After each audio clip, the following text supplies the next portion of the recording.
Subhanaka la ilma lana illa ma 'allamtana innaka antal alimul hakim.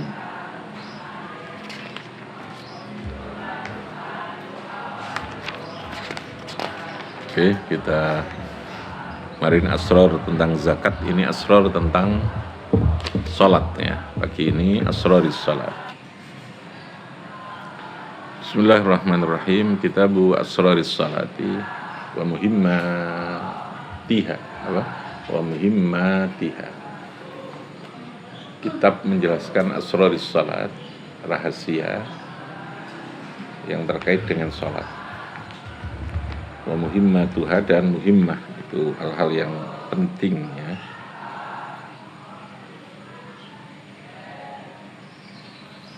Muhimmatuha artinya hal-hal yang penting di dalam sholat.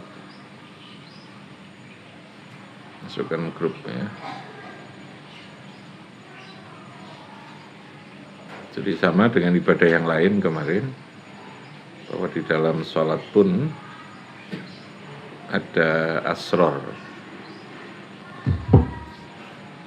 Rahasia itu berupa hikmah, filosofi ya. Bahasa Arabnya itu asrar. Hikmah, filosofi, logika, apa istilahnya? Kemanfaatan, logika terdalam, nah itu namanya asrar. Ada logika yang sifatnya empirik ya. Ini logika yang sifatnya di luar empirisnya, yang terdalam. Karena memang tidak bisa dirumuskan. Namanya manfaat, hikmah itu kan tidak bisa dirumuskan. Anda minum jamu, hikmah yang Anda peroleh kan tidak sama, karena nggak bisa dirumuskan. Nanti seger Pak. Minum es itu gini, nah itu namanya hikmah. Ada hikmah, ada logika empiriknya. Nah, sesuatu itu, kalau hikmah itu pasti di semua pasti ada hikmah. Tapi logika rasionalnya tidak selamanya kita temukan, ya. Karena kita meyakini semua yang diciptakan Allah dalam bentuk apapun, dalam kondisi dan situasi, termasuk apa istilahnya, enak gak enak, itu pasti ada hikmah. Paham ya? Hikmah itu pasti ada. Tapi ilat, kalau dalam bahasa fikih, usul fikih itu namanya ilat. Ilat hukum atau logika empirik yang sifatnya rasional, yang sifatnya ilmiah, itu tidak mesti kita temukan. Tidak mesti bisa kita temukan. Dan tidak harus ada memang. Karena di sana terkadang ada unsur yang Allah menghendaki, kepatuhan, ya, unsur keyakinan gitu ya. Kalau yang sifatnya ekstra empirik atau di luar rumusan ilmu yang tidak bisa kita temukan, itu biasanya harus kita yakini tadi itu. Kita yakini iki Gusti Allah nggak ingin iki pasti ana hikmah, meskipun kita ini ora paham sakjane kena opo gitu ya. Kenapa gitu ya. Karena kalau hikmah itu biasanya tidak terukur tadi itu ya. Hikmah itu sifatnya apa? Tidak terukur, tidak bersifat normatif. Tidak bersifat apa? Normatif. Contoh ya, kalau dalam masalah fikih, orang sholat itu diberikan hak namanya rukhsah. Rukhsah itu kemurahan, apa istilahnya? Dikasih pengurangan yang berupa qasar, berupa jamak ya. Qasar jamak itu namanya apa? Rukhsah. Rukhsah itu pengurangan dari hukum asal. Hukum asal itu mestinya 4 rakaat, tapi dia bisa qasar menjadi 2 rakaat. Ilat hukumnya itu adalah lis safar, karena pergi. Maka ukurannya adalah safar. Orang boleh mengqasar itu safar, itu pun dengan jarak pergi itu berapa? Jarak berapa? 2 marhalah. 2 marhalah itu kalau dalam hitungan kilometer ya 83 kilometer dalam madzhab Syafi'i. Berapa? 83 kilometer. Itu sesuatu yang terukur sebagai sebuah ilat. Ilat itu landasan, alasan kuat yang melekat yang menjadi dasar penetapan hukum rukhsah. Jadi kita boleh mengqasar itu, ilatnya adalah karena lis safar. Ilat itu alasan yang melekat, yang semuanya pasti tahu, yang semuanya pasti bisa mengukur gitu ya. Namanya mundobat terukur. Bukan hikmah dasar untuk mengqashar itu bukan karena masyaqqat, bukan karena capek. Ya. Untuk menghindari capek, supaya nggak capek kamu dalam pergi itu kamu boleh qashar salat. Mengqashar salat itu karena capek. Pergi karena capek itu kan sesuatu yang relatif. Yang tidak normatif, yang tidak pasti kan. Ini lu ngene ganti duit atau mana duit utangan ya capek, pegel kabeh rasanya ya. Mana itu pakai kendaraannya elek gitu ya. Pegel gitu ya. Tapi kalau perginya difasilitasi sembarang serba ada, mak enak, masih wadah ya gak capek. Paham ya?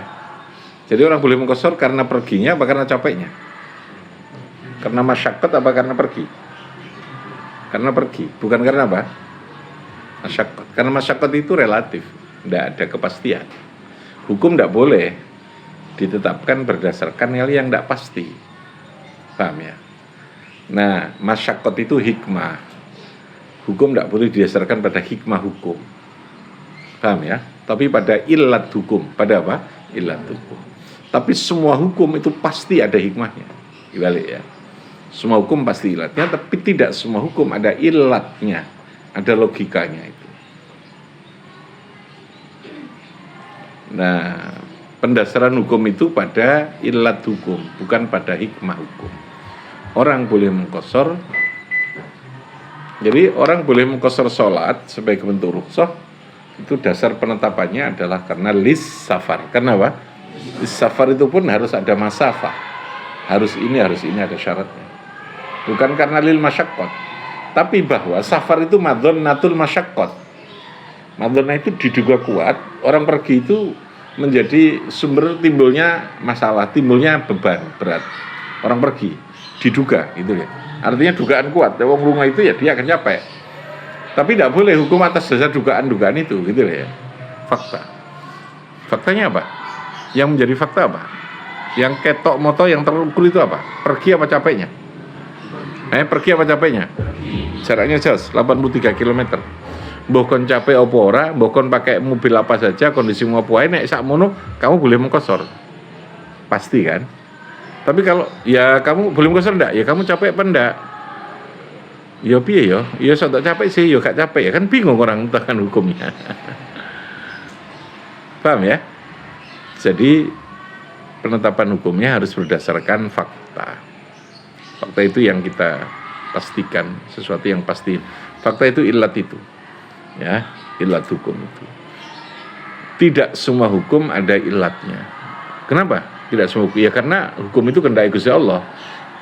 Masuk akal di kita apa tidak? Karena akal kita tidak selamanya bisa memenuhi hukum itu. Paham ya? Tidak semuanya Allah menunjukkan. Kalau khamr itu haram. Illatnya haram itu karena apa? Memabukkan. Pada umumnya memabukkan. Kalau saya minum tidak mabuk, ikut yang pada umumnya. Paham ya? Karena kalau ukurannya, nah aku mabuk ya haram, nek gak mabuk ya gak apa-apa. Ya tidak bisa, wong itu persoalannya. Nek biasa ngombe malah entek saember orang mabuk. Gitu. Tetap diikutkan pada lil aghlab, pada umumnya. Faktanya mayoritas bahwa ketika orang minum itu dia akan rivalitas. Tanya dulu. Faktanya kalau itu tanya dulu. Memabukkan. Pada dasarnya apa? Memabukkan. Namanya iskar memabukkan. Enggak, saya kalau minum itu malah enak kok, awakku tambah seger, tambah iki. Itu hikmah enggak bisa. Jadi alasan. Yang kedua karena nas juga ya. Memang Quran sudah nas. Nasnya ilatnya memang tidak boleh.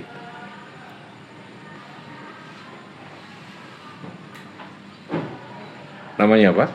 Iskar. Apa namanya? Iskar. Iskar itu artinya karena mabuk.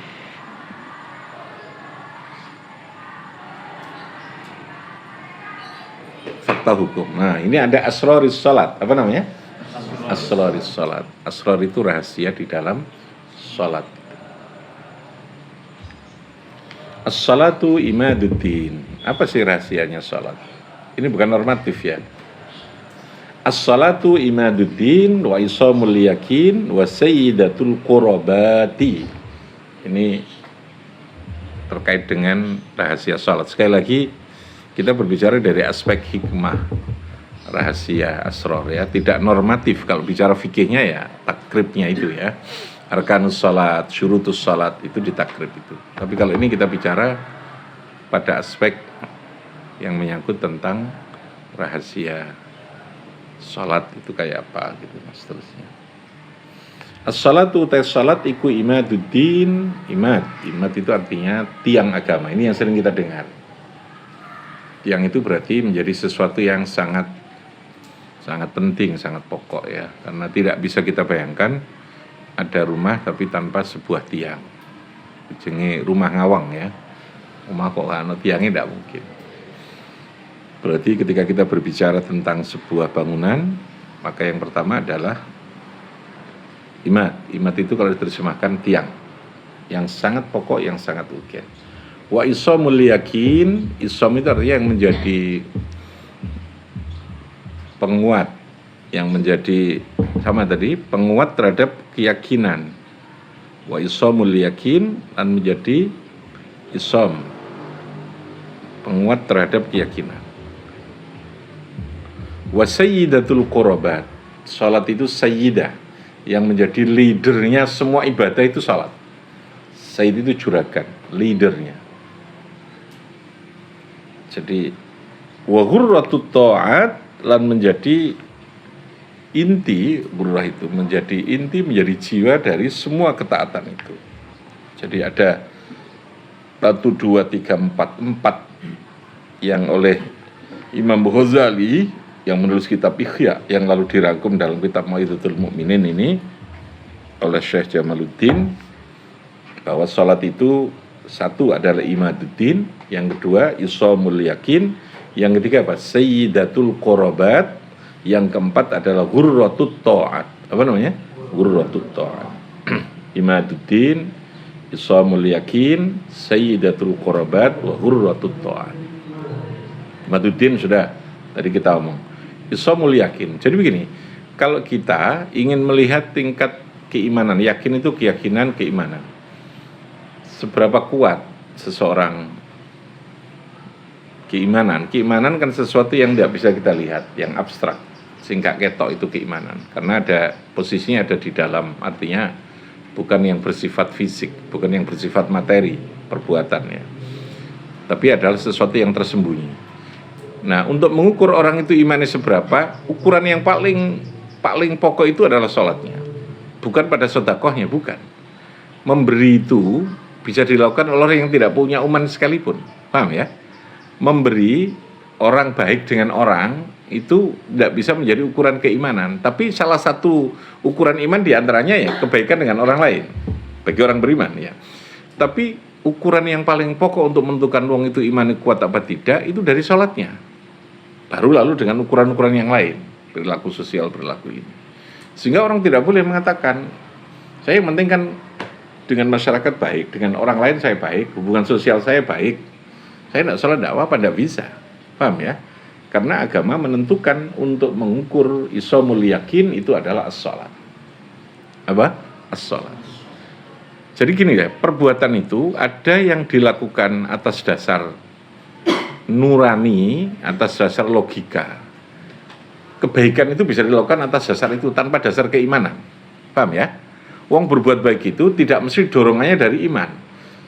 Karena kita punya nurani, semua orang baik yang beriman atau tidak, orang kafir itu juga dikasih nurani. Nurani itu bersifat fitrah. Kita punya jiwa, kita punya akal, punya ilmu.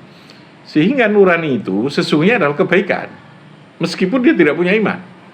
Makanya saya tanya, orang non-muslim, apakah dia juga bisa berbuat baik? Bisa berbuat baik tidak? Bisa. Sehingga tidak bisa ukuran perbuatan baik yang di luar sholat itu menjadi ukuran iman seseorang. Nah, baru nek wong itu beriman, untuk melihat tingkat ukuran iman wong itu sholat ya toh, dia beriman, maka untuk yang lain itu menjadi ukuran yang bersifatnya melengkapi, menyempurnakan itu. Makanya Nabi menyebutnya la yu'minu, tidak sempurna. Tapi kalau orang tidak sholat, pasti dia tidak beriman. Paham ya? Pasti dia tidak beriman. Paham ya? Sehingga sholat, orang ketika tarikus sholat dengan amdan, ya, maka dia ustutiba. Kalau tidak dia harus dibunuh. Ya. Hukumannya tarikus salat itu al-qatl. Sama dengan dikisos. Berat ya. Kalau dia amdan, sengaja, dan dia ghairu mu'taqidin biwujubi, maka dia matinya adalah mati dalam keadaan murtad. Kahukmil murtadin, kahukmil kafirin, maka tidak perlu disolati. Mati dalam keadaan kafir. Tidak perlu dimandikan, tidak bisa disolati, tidak perlu dikubur-kubur orang Islam bahkan. Itu kalau dia meninggalkan sholatnya dengan meyakini sholat itu tidak wajib. Tapi kalau dia masih meyakini sholat wajib tapi gak gelem sholat, dia matinya masih mati dalam keadaan Islam. Ghairu mu'taqidin itu ya. Kalau dia mu'taqidan, masih meyakini itu. Kayak karena males gitu ya. Males karena ini. Oh wajib ya tapi aku males. Aku ngerti nek sholat itu wajib tapi males terus gak gelem sholat. Mati dia. Apa ini? Matinya muslim apa murtad? Muslim apa murtad? Muslim. Dia masih muslim. Main dilihat lahiriahnya gitu. Ya nek dia masih durung keluar teko Islam ya tetap disolati kan kayak iso kita nakoni mayit. Kau yakin apa gak matimu? Kan enggak bisa ya. Nah, sudah persoalan dia kok lalu kemudian mati kafir urusannya Gusti Allah. Tapi kalau dia dengan jelas mengatakan aku sholat, aku meyakini sholat itu gak wajib. Apa sholat bareng? Paham ya? Murtad. Paham ya? Sudah murtad dia keluar Islam. Meninggal dia tidak usah lagi di makanya sholat itu isomul yakin. Apa namanya? Isomul yakin. Untuk melihat standar orang pertama kali ukurannya adalah di dalam sholat itu. Isomul yakin. Yang kedua sayyidatul qurabat. Yang ketiga leader. Makanya dalam hadis itu dikatakan kalau orang itu sholatnya beres, yang lain itu beres, ibadah yang lain itu. Kalau tidak beres, tidak sempurna, berarti ada masalah dengan sholatnya. Gak beres seneng itu ya. Bukan hanya sekedar melakukan, loh ya. Beres itu bukan sekedar ngelakoni. Paham ya? Kalau tidak ngelakoni tadi itu, masuk kedua itu, persoalannya di keyakinan. Kalau Anda ingin melihat orang itu menjadi baik apa tidak, atau dia bisa menjadi, untuk kita bisa menjadi hidup itu baik, beresin dulu sholatmu. Gitu ya. Nek sholatmu itu apik, lahir batin, betul-betul sholat yang sesungguhnya, dengan kekhusyuan, ketawaduan, khudur gitu ya, maka sholatmu pasti menjadi leader dalam hidupmu. Ya kalau kita masih punya potensi ingin tidak benar, itu kita mengkoreksinya di sholat. Oh berarti sholat saya masih bermasalah. Lalu ketika Anda sholatku kok angel ya, aku khusyuk ya, istighfar Gusti Allah. Bisa jadi Allah sedang tidak suka untuk ketemu dengan kita. Ya.